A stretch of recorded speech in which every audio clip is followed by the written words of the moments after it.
Okay, good morning dear doctors. आज आप लोगों को आश्चर्य हो रहा होगा कि सर आप डॉक्टर्स क्यों बोल रहे हो।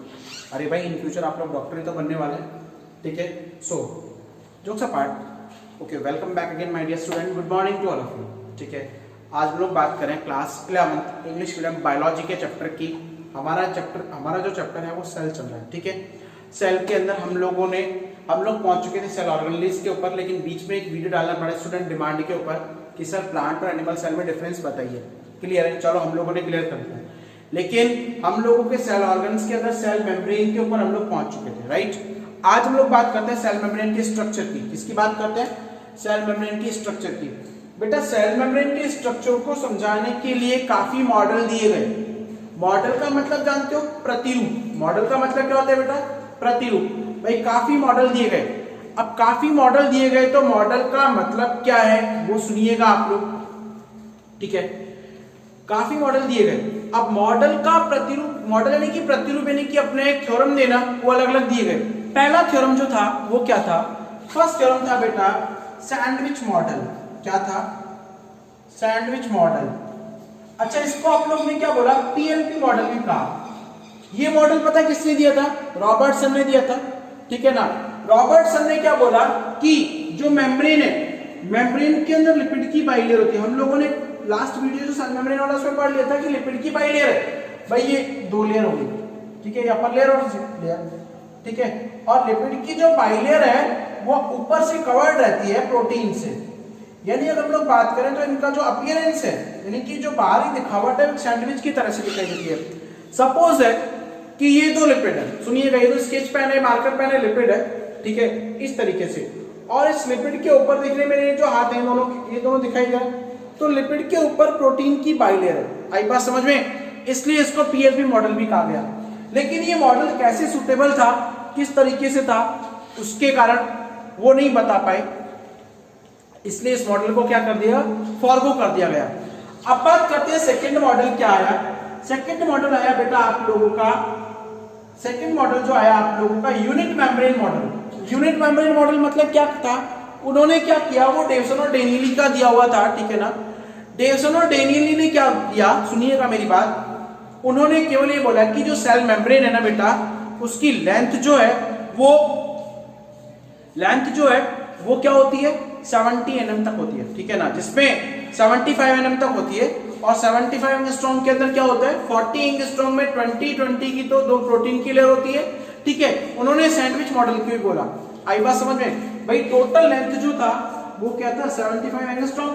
अब उसमें उन्होंने क्या बोला कि जो लिपिड की मेम्ब्रेन है, अब लिपिड मेम्ब्रेन, बाइलेयर मेम्ब्रेन जो वो तो 35 एंगस्ट्रॉम की अकेली, ठीक है। और उसके दोनों तरफ ऊपर और नीचे 20 के, यानी कि 20 एंगस्ट्रॉम ऊपर और 20 एंगस्ट्रॉम नीचे प्रोटीन की लेयर होती है। बस ये बात उन्होंने कही, ठीक है। लेकिन इस मॉडल को भी हम लोगों ने नहीं स्वीकारा, इस मॉडल को भी हम लोगों ने नहीं स्वीकारा।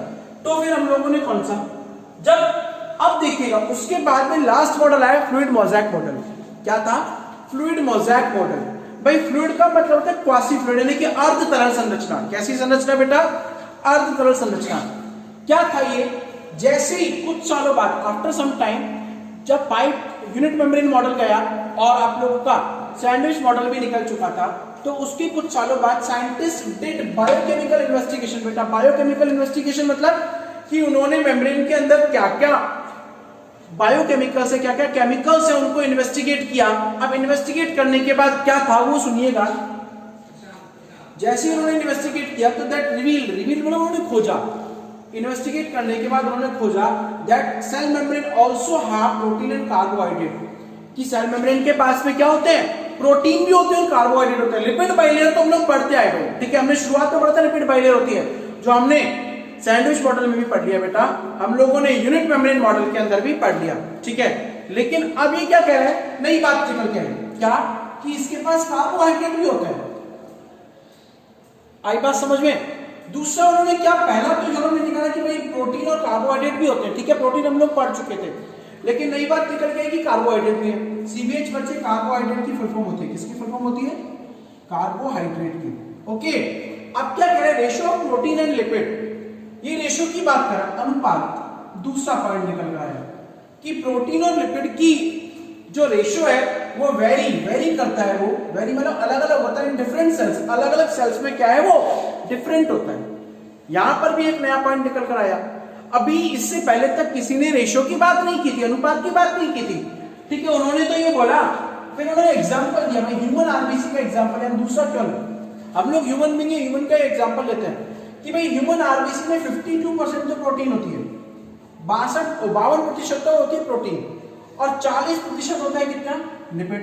अब टोटल कितना हो गया 52 प्लस 40 इज इक्वल टू 92, और 92 को अगर हम लोग 100 से डिवाइड करेंगे तो कितना होगा 8% क्या आएगा उसमें, शुगर था। 8% क्या था उसमें, शुगर था, राइट, क्लियर है। 8% क्या था उसमें, शुगर कंटेंट था।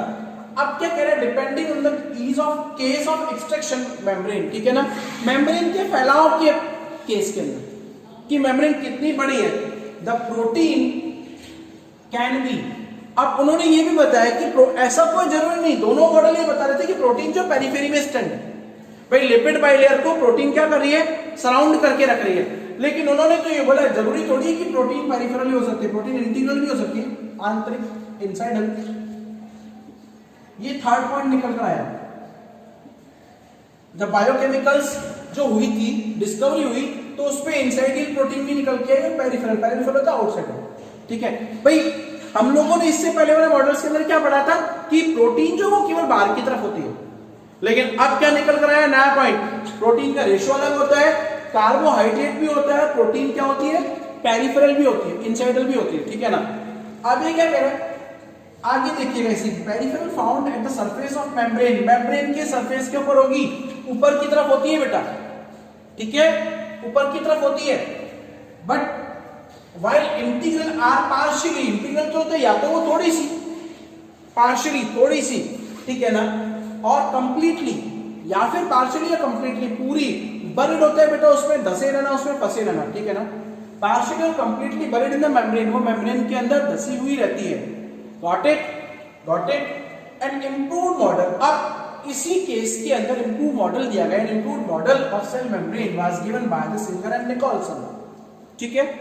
Improve model of the cell membrane was given by the Singer and Nicolson कब दिया गया, अब इन्हीं पॉइंट को ध्यान में रखकर किसने दिया मॉडल, ये सिंगर एंड निकोलसन ने। साइंटिस्ट का नाम याद रखिएगा बेटा, कुछ डिस्कवरीज है जो हमको याद रखनी है, हालांकि इतने कोई ईयर हम लोग हिस्ट्री नहीं पढ़ रहे जो इतने ईयर याद रखें, ठीक है ना। तो 1972 में दिया गया, क्या था वो, फ्लूइड मोज़ेक मॉडल था। क्या था बच्चे वो, फ्लूइड मोज़ेक मॉडल। अब फ्लूइड का मतलब होता है लिक्विड, मोज़ेक मतलब अर्ध तरल, ठीक है ना। तो ये मॉडल क्या कहता है, अकॉर्डिंग टू इट मतलब इस मॉडल के अनुसार, मैंने स्टार बनाया हुआ इस मॉडल को, द क्वासिफाइड नेचर, क्वासिफाइड होता है बेटा अर्ध तरल, क्वासी होता है हाफ, क्वासिफाइड नेचर यानी कि क्या होती है, अर्ध तरल, हाँ, नेचर मतलब लिपिड, अनेबल, भाई जो लिपिड है वो अर्ध तरल के रूप में है, ठीक है। Enable the lateral movement of the lipid, वो क्या करता है भाई, लेटरल मूवमेंट यानी कि लिपिड के मूवमेंट को अनेबल करता है, यानी कि सेल के अंदर जो आप लोगों के सेल के अंदर जो आप लोगों के लिपिड होता है उसमें मूवमेंट को वो प्रोवाइड कराता है, ठीक है ना। Fluid nature of membrane for various functions. अच्छा, तो ये क्या कह रहा है कि जो फ्लूइड का नेचर है वो क्या कर रहा है, वो बहुत सारे फंक्शंस में, जैसे सिक्रीशन से भाई मेम्ब्रेन हमें पता है कुछ मटेरियल को रिलीज करती है, ठीक है। एंडोसाइटोसिस, एंडोसाइटोसिस मतलब एंडो अंदर लेना, साइटोसिस साइटोप्लाज्म के अंदर लेना। तो इसके अंदर क्या आया कि मॉडल आया। अच्छा, अब इस मॉडल को हम लोग थोड़ा सा समझते हैं। देखिएगा ये मॉडल क्या कह रहा है, ये कह रहा है कि लिपिड की बाइलेयर है। अब उन्होंने ये बताया कि जरूरी नहीं कि लिपिड के अंदर, लिपिड के बाहर ही प्रोटीन हो, लिपिड के अंदर भी प्रोटीन हो सकती है। तो जो प्रोटीन यहाँ बाहर है उसको तो आप लोग बोलते हैं पेरिफेरल प्रोटीन, राइट, और जो प्रोटीन इंटरनल है उसको आप लोग बोलते हैं इंटीग्रल प्रोटीन। अच्छा, इंटीग्रल प्रोटीन होने का रिक्वायरमेंट क्या है बच्चे, ये इंटीग्रल प्रोटीन जो है ना बेटा, ये एक रास्ता देती है। अब देखो मैंने यहाँ बना दिया रास्ता, ठीक है, यानी ये मॉलिक्यूल्स जो हम लोगों को पता है पास होते हैं सेल मेम्ब्रेन के थ्रू, वो इसी इंटीग्रल प्रोटीन से ही निकलते हैं, वो इसी इंटीग्रल प्रोटीन से ही निकलते हैं। आई बात समझ में, आई बात समझ में, जो मॉलिक्यूल पास होते हैं वो इसी इंटीग्रल प्रोटीन से ही होकर निकलते हैं। करेक्ट है ना बच्चे, करेक्ट है। तो ये क्या करे कि भाई ऐसा कोई जरूरी नहीं कि मेम्ब्रेन्स। अच्छा, इस प्रोटीन्स के ऊपर रिसेप्टर्स होते हैं, रिसेप्टर्स है बेटा, ठीक है, जो शुगर रिसेप्टर्स भी होते हैं, अदर मॉलिक्यूल्स के रिसेप्टर भी होते हैं, आयन रिसेप्टर्स होते हैं, गॉट इट। तो ये कुछ इस तरीके की स्ट्रक्चर आप लोग प्रैक्टिस करेंगे, आपके एनसीईआरटी में अच्छे से दिया हुआ है, मैंने भी कलर डायग्राम बनाया हुआ है, प्रैक्टिस करेंगे 2 बार 3 बार तो ये डायग्राम अच्छे से आपसे बन जाएगा, इतना कोई टिपिकल नहीं है। ओके, देन क्या कह रहा है देखो ये, अब उसके बाद कह रहा है कि ठीक है ये फंक्शंस को करने के काम में आता है, तो सेल मेम्ब्रेन की फंक्शंस, लास्ट टॉपिक है आपका सेल मेम्ब्रेन का। तो फंक्शन के अंदर नॉर्मली ये मेम्ब्रेन क्या होती है, सेलेक्टिवली परमिएबल, सुनिएगा पॉइंट को आप लोग, सेलेक्टिवली परमिएबल, सेलेक्टिवली मतलब सिलेक्शन कर रही है, परमिएबल होता है क्या कि चुनकर, यानी वो मॉलिक्यूल्स जिनको वो चुनकर, चुने हुए मॉलिक्यूल्स को ही आगे फॉरवर्ड कर रही है, सेलेक्टिवली सिलेक्शन करके मॉलिक्यूल्स को आगे क्या कर रही है, वो फॉरवर्ड कर रही है। Permeable mainly used in transport, mainly किसमें काम आ रहा है, वो ट्रांसपोर्ट में वर्क करती है, मेनली किसमें वर्क करती है, वो ट्रांसपोर्ट में। अच्छा, ट्रांसपोर्ट का मतलब क्या है कि transfer of molecule across the membrane, molecules का ट्रांसफर मेम्ब्रेन के चारों तरफ, ठीक है ना। 2 टाइप का होता है बेटा ये, पैसिव और एक्टिव, याद रखिएगा। Passive transport is a mode of transport that doesn't require any energy, जिसमें किसी भी एनर्जी की रिक्वायरमेंट नहीं होगी, गॉट इट। फिर है ये 2 टाइप का होता है। अच्छा, तो एनर्जी की रिक्वायरमेंट नहीं है तो मॉलिक्यूल किस बेस के ऊपर ट्रांसफर होंगे, molecules are always transfer on the basis of their concentration gradient, सांद्रता प्रवणता बोला जाता है हिंदी में, यानी हाई कंसंट्रेशन से लो कंसंट्रेशन की तरफ साइमल्टेनियसली फ्लो होता रहता है। ओके, क्लियर है। देन अब हम लोग बात करते हैं कि एक पैसिव ट्रांसपोर्ट कितने टाइप का होता है, डिफ्यूजन, वही मॉलिक्यूल अपनी हाई से लो कंसंट्रेशन की तरफ ट्रांसफर करते हैं without using of any energy. Osmosis, इसी में भी बेटा वही होता है, सांद्रता प्रवणता के बेस के ऊपर, ठीक है ना, लेकिन यहाँ पर सेमी परमेबल मेम्ब्रेन आ जाती है। देन आता है आप लोगों का एक्टिव ट्रांसपोर्ट, जिसमें किसी भी एनर्जी की रिक्वायरमेंट होती है, ठीक है। 2 टाइप का होता है, एंडोसाइटोसिस और एक्सो। एंडो होता है मॉलिक्यूल का अंदर की तरफ आना साइटोप्लाज्म में, यानी मेम्ब्रेन का ये आउटसाइड है और ये इनसाइड है, ठीक है। आउटसाइड से इनसाइड की तरफ आना एंडोसाइटोसिस और इनसाइड से आउटसाइड की तरफ जाना एक्सोसाइटोसिस कहलाता है। ओके, क्लियर है। देन क्या है कि अब ये एंडोसाइटोसिस 2 प्रकार का होता है बेटा, 2 टाइप का। पिनोसाइटोसिस, PINO, पिनो मतलब व्हेनेवर लिक्विड पार्टिकल, पिनो होता है लिक्विड, जब लिक्विड पार्टिकल सेल के साइटोप्लाज्म में आ रहा है तो वो क्या कहलाता है, पिनोसाइटोसिस। और फैगो का मतलब होता है सॉलिड पार्टिकल, जब सॉलिड पार्टिकल अंदर आ रहा है तो उसको आप लोग क्या बोलते हो, फैगोसाइटोसिस। पिनोसाइटोसिस का नाम याद रखिएगा, नोट डाउन कर लीजिएगा, pinocytosis also known as cell drinking process, तो आप लोग सेल ड्रिंकिंग प्रोसेस भी बोलते हो, ठीक है ना। और फैगोसाइटोसिस को आप लोग सेल ईटिंग प्रोसेस बोलते हो, ठीक है। Thank you.